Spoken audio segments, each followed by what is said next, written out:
نحمده ونصلي على رسوله الكريم أما بعد فأعوذ بالله من الشيطان الرجيم بسم الله الرحمن الرحيم نورهم يسعى بين أيديهم وبأيمانهم يقولون ربنا أتمم لنا نورنا واغفر لنا إنك على كل شيء قدير.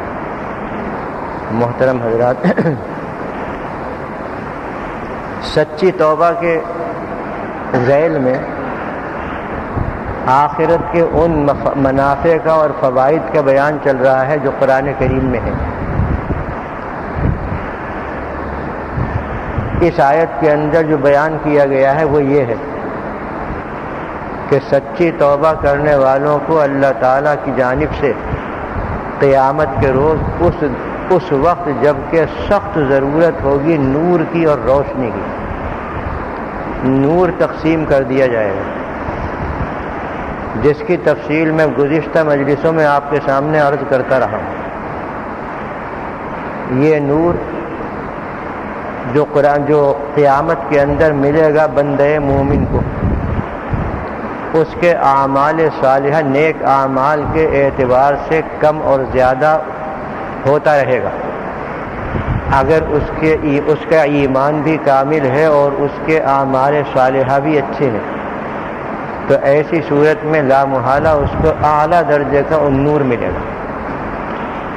وہی تفصیلات میں بیان کر رہا تھا آپ کے سامنے کہ وہ کون کون سے اعمال ہیں کہ جن پر عمل کرنے والوں کو اللہ تعالیٰ ان اعمال کے ذریعے وہ نور وہاں پر عطا فرمائے گا.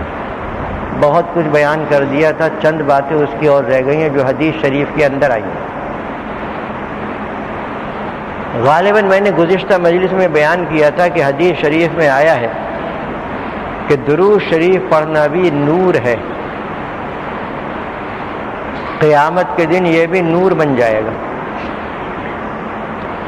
اور نہ صرف قیامت کے اس موقع پر جس کا میں ذکر کر چکا ہوں نور بنے گا، بلکہ پل صراط پر بھی نور بن جائے گا، کیونکہ وہاں پر بھی تاریکی ہوگی.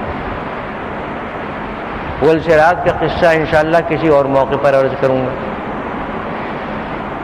کیونکہ اس پل صراط سے تو ہم میں سے ہر ایک کو گزرنا ہے،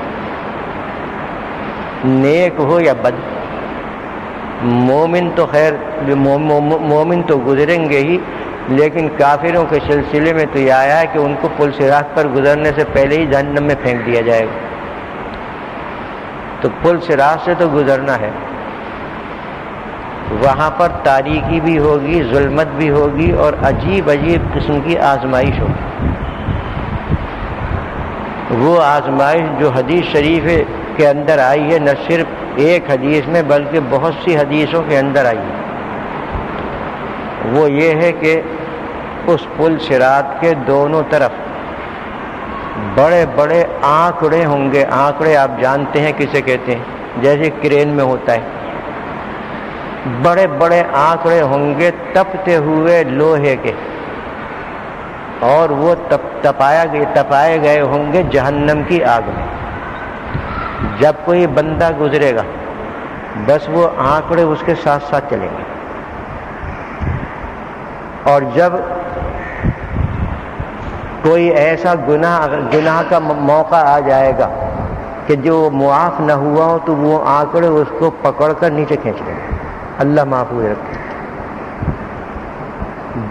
اور جنہوں نے توبہ کے اندر زیادہ سچائی کا ثبوت نہیں دیا ہے تو ان کو بھی پکڑیں گے، لیکن وہ اپنے زخمی ہو کر بچ بچا کر نکل جائیں گے.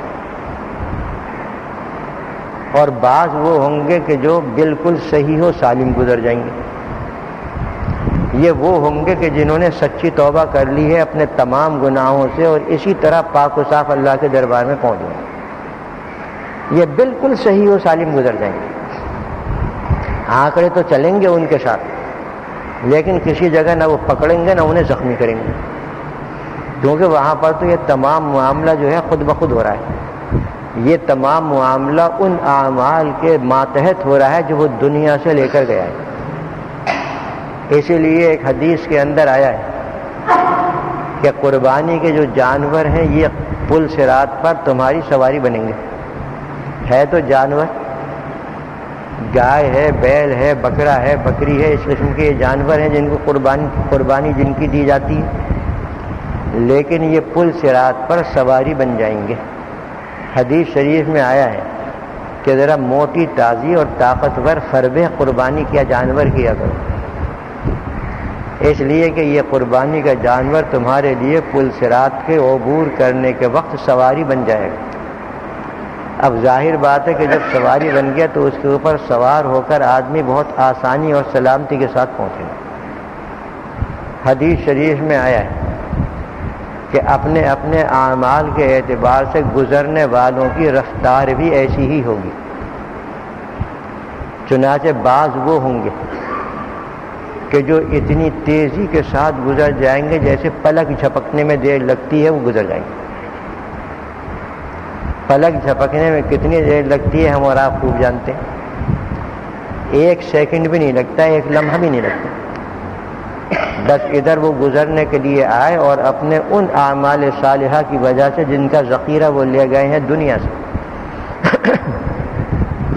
ان کو اللہ تعالیٰ اتنی تیز رفتاری عطا فرما دے گا کہ ابھی یہاں پلک جھپک کے دیکھا تو دوسری طرف۔ حالانکہ یہ پل صراط جو ہے یہ کوئی معمولی مسافت کی چیز نہیں، کروڑوں میل لمبا ہے۔ یہ 1 آدھ میل نہیں، 1 آدھ فرلانگ نہیں، بلکہ کروڑوں میل لمبا ہوگا۔ جیسا کہ حدیث شریف میں آیا ہے کہ جہنم کے اوپر پل صراط رکھ دیا، جہنم کی اوپر پل صراط کو رکھ دیا جائے گا، اور جہنم کے بارے میں آپ کو تو معلوم ہوگا، ورنہ قرآن کریم میں بھی آ رہا ہے اور اسی طریقے سے حدیثوں میں تو اور تفصیل آئی ہے کہ یہ کوئی معمولی سا گڑھا نہیں ہے آگ کا، تنور کی طرح، جیسے دنیا میں تنور ہوتا ہے کہ بس وہ ہے 3-4 فٹ کا قطر میں، ایسا نہیں ہے، بلکہ یہ تو ایک بہت ہی عظیم، عمیق، بہت طویل، بہت لمبا، بہت چوڑا جہنم کا گڑھا ہے۔ اسی لیے میں نے کہا کہ کروڑوں میل لمبا ہوگا۔ یہ کروڑوں میل کی لمبائی پلک جھپکنے میں طے ہو جائے، ظاہر ہے کہ یہ اسی وقت ہوگا کہ جب اس نے اعمال صالحہ ایسے کیے ہو۔ اور فرمایا کہ بعض وہ ہوں گے کہ جو اتنی تیزی کے ساتھ گزر جائیں گے کہ جیسے بجلی چمکتی ہے آسمان کی، بجلی کوندتی ہے اور چمکتی ہے، آپ حضرات کو معلوم کہ اس میں کتنی دیر لگتی ہے اور کتنا اس کے اندر جلدی سے آئی، چمکی اور ختم ہو گئی، بجلی کوندی اور ختم ہو گئی۔ تو یہ بجلی چمکتی ہے جتنی دیر میں، اتنی دیر میں وہ پل صراط سے گزر جائے گا۔ ظاہر ہے کہ پہلے لوگوں کے مقابلے میں اس کے اعمال اتنے اونچے نہ ہوں گے جتنے پہلوں کے تھے، اور فرمایا کہ بعض ایسے گزریں گے، بعض کی رفتار ایسی ہوگی جیسے کہ آندھی، بہت تیز آندھی، اس رفتار کے ساتھ گزریں گے، اور ان کے اعمال پہلوں کے مقابلے میں ذرا کم ہوں گے۔ فرمایا بعض ایسے ہوں گے کہ جیسے بہت تیز رفتار سوار، مطلب یہ ہے کہ ہر ایک ان میں سے گزرنے والوں میں سے اپنے اپنے اعمال کے مطابق تیز رفتاری یا سست رفتاری کے ساتھ گزرے گا۔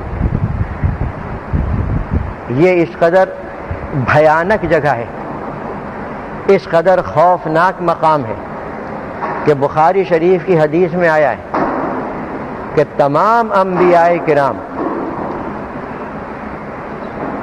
اس موقع پر کہیں گے اللہم سلم سلم، کہ اللہ ہمیں سلامتی کے ساتھ گزار دے۔ یہ نبیوں کی بات ہے، ہمارا اور آپ کا کیا وہاں پر ٹھکانا۔ نبی اس قدر ڈرے ہوئے ہوں گے کہ وہ بھی یہ دعا کریں گے اس وقت گزرنے سے پہلے، بلکہ جب تک گزر رہے ہوں گے اس وقت تک یہی کہتے رہیں گے اللہم سلم سلم، ہمیں سلامتی کے ساتھ گزار دے۔ صاحبو یہ بالکل یقینی چیز ہے، قرآن کریم میں بھی اس کا ذکر ہے۔ بعض آیتوں میں اس کو بیان کیا گیا ہے، سورہ مریم کی آیت میں اس کا ذکر ہے، لیکن مختصر، حضور نے تفصیل سے بیان کیا۔ قرآن کریم میں فرمایا اللہ تعالیٰ نے قسم کھا کر، وَإِن مِّنكُمْ إِلَّا وَارِدُهَا كَانَ عَلَىٰ رَبِّكَ حَتْمًا مَّقْضِيًّا، تم میں سے ہر ایک اس کے اوپر سے گزرے گا۔ اللہ تعالیٰ نے اپنے اوپر یہ لازم کر دیا ہے اور اس کا فیصلہ کر دیا، ہر ایک گزرے گا، مرد ہو عورت ہو، جوان مرا ہو یا بوڑھا مرا ہو، کسی بھی علاقے کا ہو، کسی بھی زمانے کا ہو، یقیناً وہ گزرے گا۔ قرآن کریم نے تو اتنا فرما دیا کہ اس جہنم کے اوپر سے ہر ایک ضرور گزرے گا۔ اللہ نے اپنے اوپر اس کو لازم کر دیا ہے اور اس کا فیصلہ کر دیا ہے۔ ذرا بتائیے ہے کوئی اس کے سلسلے میں ہماری تیاری؟ اس پل صراط سے عبور کرنے کے سلسلے میں ہماری اور ہمارے اہل و عیال کی کوئی تیاری ہے؟ بس غفلت میں ہیں اور نشے میں پڑے ہیں۔ دیکھا جائے گا، جب وقت آئے گا دیکھا جائے گا، یا زیادہ سے زیادہ یہ کہہ دیا کہ اللہ تعالیٰ غفور الرحیم، وہ معاف فرما دے گا۔ ٹھیک ہے، غفور الرحیم تو ہے، لیکن اس نے اپنی مغفرت کے لیے اور اپنی رحمت کے لیے کچھ قانون مقرر کیے ہیں۔ کافروں کو تو وہ مغفرت حاصل نہیں ہوتی کیونکہ قانون کے ماتحت نہیں آتی۔ ہے غفور الرحیم ضرور، لیکن اس کی مغفرت حاصل کرنے کے لیے کچھ طریقے ہیں، اس کی رحمتوں کو حاصل کرنے کے لیے کچھ طریقے اور قانون ہیں۔ ان پر عمل نہیں ہوگا تو کیسے وہ مغفرت آ جائے گی اور کیسے رحمت آ جائے گی؟ اس طرف توجہ نہیں ہوتی، بس ڈوبے ہوئے ہیں اپنی دنیا کی مستی میں۔ اللہ تعالی ہماری اور ہمارے بال بچوں کی حفاظت فرمائے۔ تو اس پل صراط پر کہ جہاں پر سختیاں ہوں گی، اندھیری ہوگی، تاریکی ہوگی، ظلمت ہوگی، درود شریف جو دنیا میں وہ پڑھتا رہا اور آخرت میں بھیجتا رہا، اس درود شریف کی برکت سے وہاں پر نور حاصل ہو جائے گا، اور جب راستے میں نور حاصل ہو جائے تو تیز رفتاری کے ساتھ آدمی جاتا ہے۔ تاریکی میں تو ٹاپک ٹوئیاں مارتا پھرتا ہے، کبھی ادھر کبھی ادھر، کبھی گرے گا، کبھی کھڑا ہوگا، کبھی بائیں طرف کبھی دائیں طرف۔ لیکن جب نور ہو، روشنی ہو راستے میں، اور راستہ بھی سنگلاخ ہو اور دشوار گزار ہو، تو اس وقت اس روشنی میں تیزی کے ساتھ وہ چلا جاتا ہے۔ یہ وہاں پر یوں کہیے دوسرے لفظوں میں کہ درود شریف نور تو بنے گا، لیکن ساتھ ہی ساتھ آسانی کے ساتھ پل صراط عبور کرنے کا ذریعہ بھی بن جائے گا انشاءاللہ تعالی۔ اب درود شریف کس کو یاد نہیں ہے؟ آپ کو، ہر مومن کو یاد، پڑھتے ہیں نہیں پڑھتے یہ ان کا اپنا کام ہے، لیکن اللہ تعالیٰ نے تو ان کو یاد کرا دیا، یاد ہے ان کو۔ پڑھیں گے فیض اٹھائیں گے، فائدہ حاصل کریں گے، نہیں پڑھیں گے محرومی ہوگی۔ اللہ تعالیٰ حفاظت فرمائے۔ تو درود شریف کے بارے میں تو یہ میں عرض کر چکا تھا گزشتہ مجلس میں۔ آج ایک اور عمل ہے جس کے بارے میں حدیث شریف میں آیا ہے کہ وہ بھی نور بن جائے گا۔ وہ عمل یہ بتایا، یہ روایت حضرت ابو ہریرہ رضی اللہ تعالی عنہ سے، فرمایا کہ جو شخص حالت اسلام میں بوڑھا ہو گیا ہو، یعنی سفید بال ہو گئے، سر کے بال بھی سفید، داڑھی کے بال بھی سفید، اب یہ بوڑھوں کے لیے بشارت ہے، اور میں بھی اسی صف میں داخل ہوں۔ تو فرمایا کہ جو شخص حالت اسلام میں بوڑھا ہو گیا ہو، اس کے سر اور اس کی داڑھی کا ہر بال اس مقام پر نور بن جائے گا، یعنی آخرت میں یہ نور بن جائیں گے بال، وہ داڑھی کے اور سر کے سفید بال کہ جن کے ہم دشمن ہو چکے ہیں، جن کو ہم چھوڑنا نہیں چاہتے، جن کو ہم رکھنا نہیں چاہتے، وہ وہاں پر نور بنیں گے۔ یہ بڑھاپا ہے کیا چیز؟ آپ جانتے ہیں کہ بڑھاپا ایسی چیز ہے کہ اس کے بعد پھر زندگی کی کوئی امید نہیں اور نہ طاقت کی کوئی امید ہے، لیکن یہ بڑھاپا مرد مومن کا یا مومن خاتون کا اللہ کے دربار میں بڑی عزت والی چیز ہے، بہت عزت والی۔ سب سے پہلے اس مخلوق میں، اس دنیا میں، یعنی اولاد آدم میں سب سے پہلے بال سفید ہوئے ہیں حضرت ابراہیم علیہ السلام کے۔ یہ حدیث کا مضمون ہے۔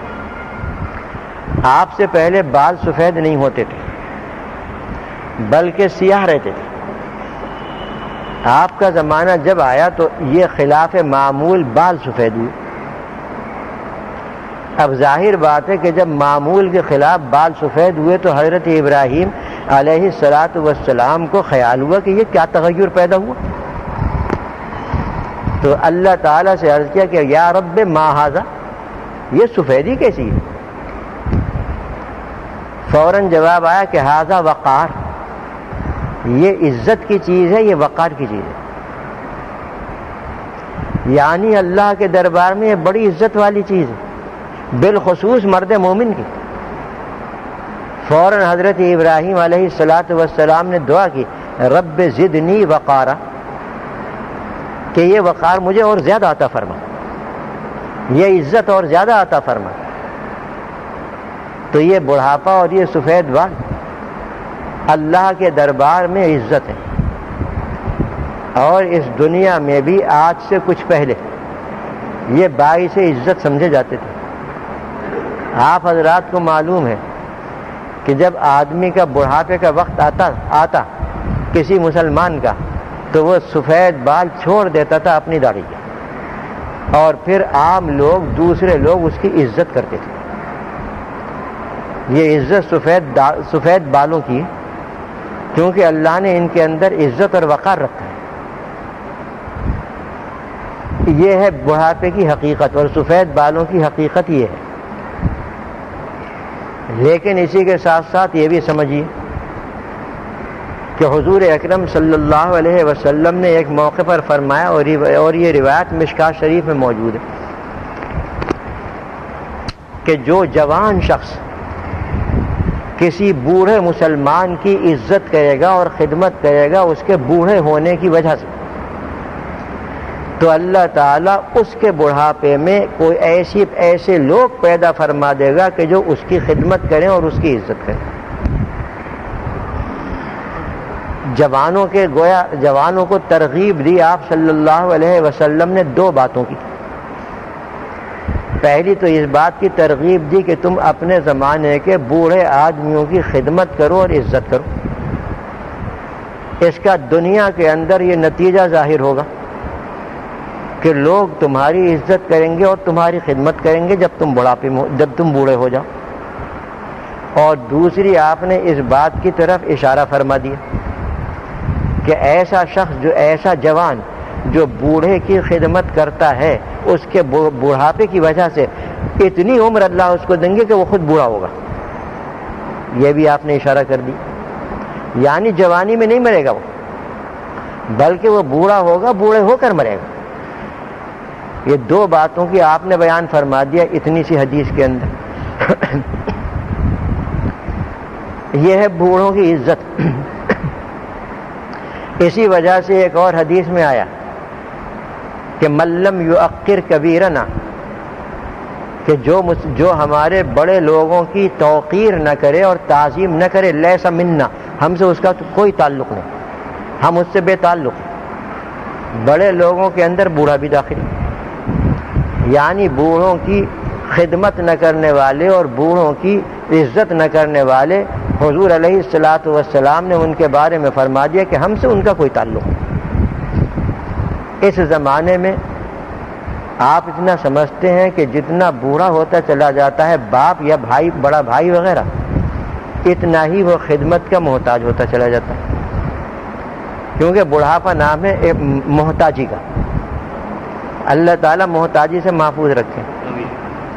بڑھاپا نام ہے محتاجی کا، تو جتنا بوڑھا ہوتا چلا جاتا ہے اتنی ہی اس کو خدمت کی ضرورت پیش آتی ہے۔ اب تک تو تاریخ مسلمانوں کی یہ تھی، یعنی کچھ عرصہ پہلے تک، کہ اپنے بوڑھے باپ کی خدمت کو اپنے لیے دنیا میں عزت کا ذریعہ اور آخرت میں اپنی نجات کا ذریعہ سمجھتے تھے۔ اسی طریقے سے اپنے بڑے بھائی کی، بوڑھے کی خدمت کو بھی اسی طرح سمجھتے تھے۔ اپنے استادوں کی جو بوڑھے ہو جائیں ان کی خدمت کو بھی اسی طرح سمجھتے تھے، بلکہ عام مسلمان بوڑھوں کی خدمت کو بھی اچھا سمجھتے تھے۔ کچھ عرصہ پہلے تک تو تاریخ مسلمانوں کی یہ تھی، لیکن جب وبا آتی ہے اور آندھیاں چلتی ہیں فتنوں کی، تو اس وقت ہر چیز بدلنے لگتی ہے، اور تمام تاریخی روایات اور تمام وہ چیزیں کہ جو کسی طبقے یا کسی قوم کے اندر تخصص کی حیثیت رکھتی ہیں وہ سب بدلنے لگتی۔ چنانچہ یہ اس کے اوپر بھی اثر پڑا۔ میں نے اپنے بچپن میں دیکھا اپنے وطن میں کہ ایک بیچارہ بوڑھا آدمی، بالکل بوڑھا، چلنے پھرنے سے معذور، اس کا ایک جوان بیٹا تھا، وہ عالم، ایک جوان بیٹا، وہ اپنے باپ کو اٹھائے پھرتا تھا، بدن دبا رہا ہے، سر میں تیل لگا رہا ہے، اٹھا کر اپنی گود میں اٹھا کر یا ہاتھوں میں اٹھا کر مسجد میں لے جا رہا ہے، خدمت میں لگا ہوا تھا، کھانا کھلا رہا ہے اور تمام ضروریات ان کی پوری کر رہا ہے۔ میرے والد مرحوم نے بھی دیکھا اس واقعے کو۔ ایک موقع پر فرمایا والد مرحوم نے، اور بہت پرانی بات ہے، آپ سمجھ لیجئے کہ تقریباً 65 سال کی بات ہوگی، فرمایا ایک موقع پر کہ میں نے یہ منظر دیکھا تھا ان دونوں باپ بیٹوں کا، بس اسی وقت سے میرے دل میں آ گیا کہ میں اپنے بیٹے کو عالم بناؤں گا تاکہ میری بھی خدمت ہوئے۔ میں اس زمانے میں حفظ کرتا تھا جب یہ واقعہ میں نے دیکھا ہے، چنانچہ والد صاحب کے دل میں آ گیا جیسے کہ انہوں نے بتایا، اور پھر انہوں نے مجھے اس لائن پر ڈال دیا۔ اللہ نے ان کی اس دعا کو پورا فرما دیا کہ کچھ نہ کچھ 2 حرف آ گئے مجھے، لیکن اسی کے ساتھ ساتھ یہ بھی ہے کہ اللہ تعالیٰ نے ان کی اس آرزو کو بھی پورا کر دیا، الحمدللہ۔ فرمایا کرتے تھے آخری عمر میں کہ میری جس قدر خدمت اس بیٹے نے کی ہے کسی نے نہیں کی، آخری عمر میں فرمایا کرتے تھے، اور فرمایا کرتے تھے کہ مجھے ہر بیٹے سے تکلیف پہنچی ہے، کبھی اس سے کبھی تکلیف نہیں پہنچی، میرے بارے میں فرماتے تھے۔ الحمدللہ، اللہ تعالیٰ قبول فرمائے اور ان کے مراتب کو بلند سے بلندتر فرمائے۔ تو بوڑھے باپ کی عزت اور اس کی خدمت، یہ ایک ایسا اکسیر نسخہ ہے دنیا کی کامیابیوں کا اور دنیا میں عزت حاصل کرنے کا، اور آخرت میں بھی نجات کا، کہ اس سے زیادہ بہتر اور کوئی نہیں۔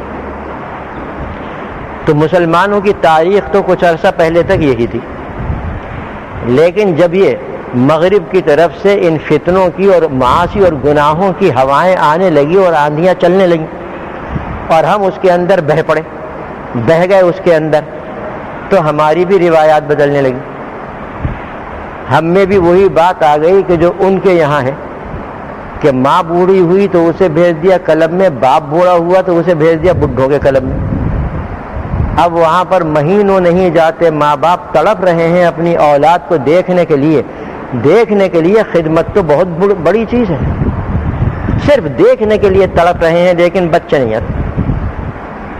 وہی کیفیت یہاں پر بھی پیدا ہو رہی ہے۔ اللہ تعالیٰ اس امت کو محفوظ رکھے، اس ماں باپ کی خدمت چاہے وہ بوڑھے نہ ہو، قرآن کریم نے لازم قرار دی ہے، اور بوڑھے ہونے کے بعد تو اور زیادہ اس کو لازم کر دیا ہے۔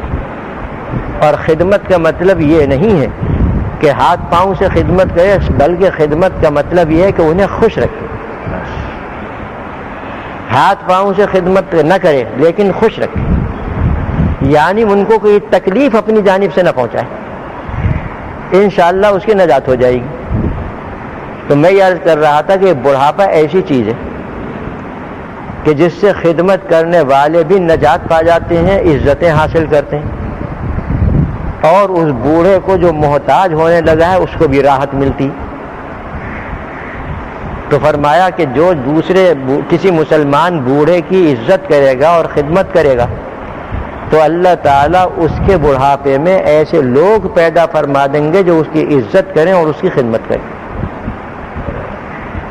جو حضرات جاتے ہیں بیت المکرمہ میں وہ جانتے ہوں گے، ایک بوڑھے آدمی معذور سے وہاں آتے ہیں نماز پڑھنے، نہ وہ بیوی، ان کے پاس بیوی ہے نہ بچے ہیں، سب کچھ، لیکن وہ الگ ہیں بالکل. ان کی خدمت کے لیے نوجوان ہر وقت وہاں موجود رہتے ہیں، ان کے گھر پر دعائیں دیتے ہیں وہ. تو یہ تو عام مسلمانوں کے اندر ہے، اور ماں باپ کے اندر تو اور زیادہ. بہرحال تو یہ بڑھاپا ایسی چیز ہے، یہ ایسی عزت اور وقار والی چیز ہے، لیکن اس کے اندر یہ شرط لگائی آپ نے کہ وہ مسلمان رہتے ہوئے بوڑھے ہوئے. اس کا مطلب یہ ہے کہ دل سے بھی وہ مومن ہے اور ان کے اعمال بھی مسلمانوں کی طرح ہیں. ان کے لیے یہ تمام بشارتیں ہیں کہ ان کے سر کا اور ان کی داڑھی کا ہر بال قیامت میں نور بن جائے گا. اور یہ بڑھاپا جیسے یہاں قیامت میں نور بنا ہے، اسی طریقے سے یہ بڑھاپا دنیا میں بھی اللہ کے یہاں بہت ہی پسندیدہ ہے، اور بہت ہی اللہ تعالیٰ ہر بوڑھے مسلمان سے حیا فرماتے ہیں. حدیث شریف میں آتا ہے، الفاظ میرے ہیں، مضمون حدیث کا ہے، ان اللہ یستحیی من ذی الشیب المسلم ان یرد یدہ صفرا، کہ جب کوئی بوڑھا آدمی جو پکا مسلمان ہو اللہ کے سامنے ہاتھ پھیلا کر کوئی دعا کرے تو اللہ تعالیٰ کو اس کی دعا رد کرتے ہوئے شرم آتی ہے، اس کو خالی ہاتھ واپس کرتے ہوئے شرم آتی ہے. یہ برکت کاہے کی ہے حضرت؟ اس بڑھاپے کی برکت ہے کہ اللہ تعالیٰ کو حیا آتی ہے بوڑھے مسلمان سے. اللہ تعالیٰ کو حیا آتی ہے سفید بالوں والی بوڑھی مومنہ سے، حیا آتی ہے، اور اس کے ساتھ وہ معاملے کرتا ہے کہ جو ایسے لوگوں کے ساتھ ہونا چاہیے. یہی نہیں بلکہ ایک واقعہ بھی یاد آ گیا جو ہماری کتابوں کے اندر لکھا ہے، یہی حدیث جو میں نے پڑھی تھی کہ اللہ تعالیٰ بوڑھے مسلمان سے حیا کرتا ہے. امام بخاری کے استادوں میں اوپر کے ایک استاد ہیں، اور غالباً ابو بکر اسم نام ہے ان کا. ان کے وہ یہ روایت بیان کرتے تھے. ان کی وفات ہو گئی، بڑے اونچے درجے کے محدث تھے، بڑے اللہ والے تھے. ان کی وفات ہو گئی. وفات کے بعد ان کے شاگردوں نے انہیں خواب میں دیکھا اور عرض کیا کہ حضرت فرمائیے اللہ تعالیٰ نے کیا معاملہ فرمایا آپ کے ساتھ؟ تو انہوں نے جو واقعہ بیان کیا ذرا سنیے اور عبرت حاصل کیجیے. انہوں نے واقعہ بیان کیا کہ میری پیشی ہوئی اللہ کے سامنے، اور ہر روح کی پیشی ہوتی ہے جب جاتی ہے، مومن کی روح جب اوپر جاتی ہے تو اللہ کے سامنے پیشی ہوتی ہے اس کی. تو یہ میری پیشی ہوئی اللہ کے سامنے. اس نے مجھ سے کہا او بڈھے تو ہمارے لیے کیا لایا ہے؟ تو میں نے کوئی جواب نہ دیا. دوبارہ پھر سوال کیا کہ وہ بڈھے بولتا کیوں نہیں، کیا لایا ہے؟ کہ پھر میں نے کوئی جواب نہ دیا. تیسری مرتبہ پھر مجھ سے پوچھا گیا تو میں نے کہا کہ اللہ میں حیران ہوں، کیا جواب دوں؟ میں نے دنیا کے اندر اپنے استاد سے اور اس نے اپنے استاد سے اور اس نے اپنے استاد سے اور اس نے حضور اکرم صلی اللہ علیہ وسلم سے یہ حدیث سنی تھی کہ اللہ تعالیٰ بوڑھے مسلمان سے حیا کرتے ہیں، اور میں یہاں پر اس کے برخلاف معاملہ دیکھ رہا ہوں کہ میرے ساتھ وہ معاملہ نہیں ہو رہا ہے عزت والا. تو فرمایا کہ جب میں نے یہ عرض کیا اللہ تعالیٰ سے تو انہوں نے جواب دیا کہ تیرے استاد نے سچ کہا، اس کے استاد نے سچ کہا، اس کے استاد نے سچ کہا، اور میرے حبیب نے بھی سچ کہا، لہذا جا ہم نے تجھے بخش دیا. اسی پر ہو گئی، اسی پر نجات ہو گئی، اس بڑھاپے پر نجات ہو گئی. انہوں نے یہ حدیث بیان کر دی، اللہ نے کہا سچ کہا ہے میرے حبیب نے، لہذا جا ہم نے بخش دیا. نہ کوئی آگے سوال نہ جواب. بڑھاپا ایسی چیز ہے حضرت، اس کی قدر کیجئے، یہ بڑی عظیم چیز ہے اللہ کے دربار میں، اور اس کا احترام کیجئے. اور اس بڑھاپے کو ختم کرنے کی کوشش نہ کیجیے. یہی وجہ ہے کہ بوڑھے آدمی کو کالا خضاب لگانا حرام ہے، مرد ہو یا عورت. اپنے سفید بالوں پر کالا خضاب لگانا شرعی اعتبار سے بوڑھے کو حرام ہے. کیوں؟ وجہ آپ سمجھ گئے ہوں گے جو میں نے اتنی لمبی لمبی باتیں آپ سے کی ہیں کہ کیوں حرام. گویا وہ نہیں چاہتا اپنے آپ اپنی عزت نہیں چاہتا اللہ کے دربار میں،